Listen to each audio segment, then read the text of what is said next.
திடீரென்று பேய் காற்று வீசி பேயாட்டம் ஆடிய மரம் சட்டென்று சரிந்ததில் அலறிய பொதுமக்கள், சிதறிய இருசக்கர வாகனங்கள்.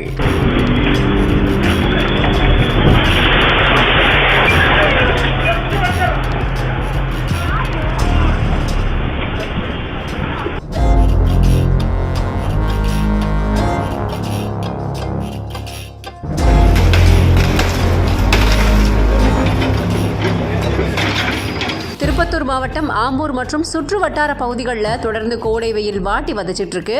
இப்படி இருக்க திடீர்னு பிற்பகலில் மேகமூட்டத்தோட காணப்பட்டு பலத்த சூறைக்காற்று ஒன்று வீசி இருக்கு. இதை தொடர்ந்து ஆம்பூர் பைபாஸ் சாலையில் இருக்கிற பேருந்து நிலையம் எதிர்க்க இருசக்கர வாகன உதிரி பாகம் கடை பக்கத்தில் நெடுஞ்சாலைத்துறை சார்பில் வைக்கப்பட்டிருந்த பூமரம் ஒன்று பலத்த சூறைக்காற்று வீசினதுனால வேரோட ஆட்டோ மேல சாஞ்சிருக்கு.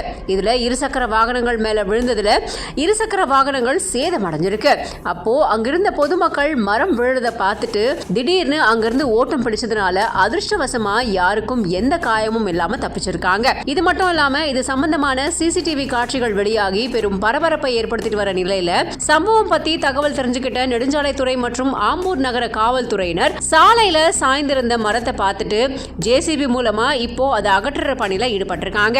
இதனால அந்த பகுதியில சுமார் 1 மணி நேரத்திற்கும் மேலா பெரும் பரபரப்பா காணப்பட்டிருக்கு. இதுல அதிர்ஷ்டவசமா யாருக்கும் எந்த உயிர் சேதமும் ஏற்படல.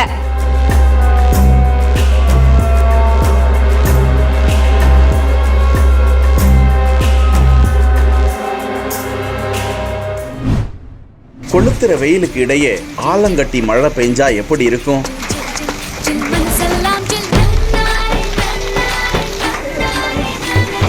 பெய்திருக்கே, மக்கள் மகிழ்ந்திருக்காங்களே.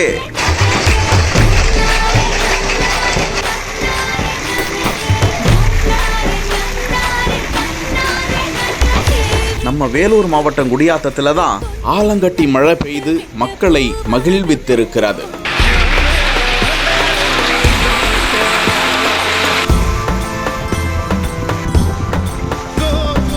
வேலூர் மாவட்டம் என்றாலே வெயில் மாவட்டம் என்று சொல்லும் அளவிற்கு 110 டிகிரியை நெருங்கி கடும் மணல் காற்று வீசி வருவதால் அப்பகுதி பொதுமக்கள் வீட்டை விட்டு வெளியே வரவே அச்சம் கொண்டிருக்கிறார்கள். இதனிடையே இன்று மாலை குடியாத்தம் அடுத்த மேல் ஆலந்தூர், கூடநகரம், கொத்தகுப்பம், பட்டு, சின்னச்சேரி, அகரம்சேரி உள்ளிட்ட பகுதிகளில் பலத்த காற்றுடன் ஆலங்கட்டி மழை பெய்ய பொதுமக்கள் வெளியே ஓடி வந்து மழையை கண்டு ரசித்தும் நனைந்தும் குதூகலத்தில் குளிர்வித்துக் கொண்டனர். விவசாயிகளும் பெருமகிழ்ச்சி அடைந்தனர்.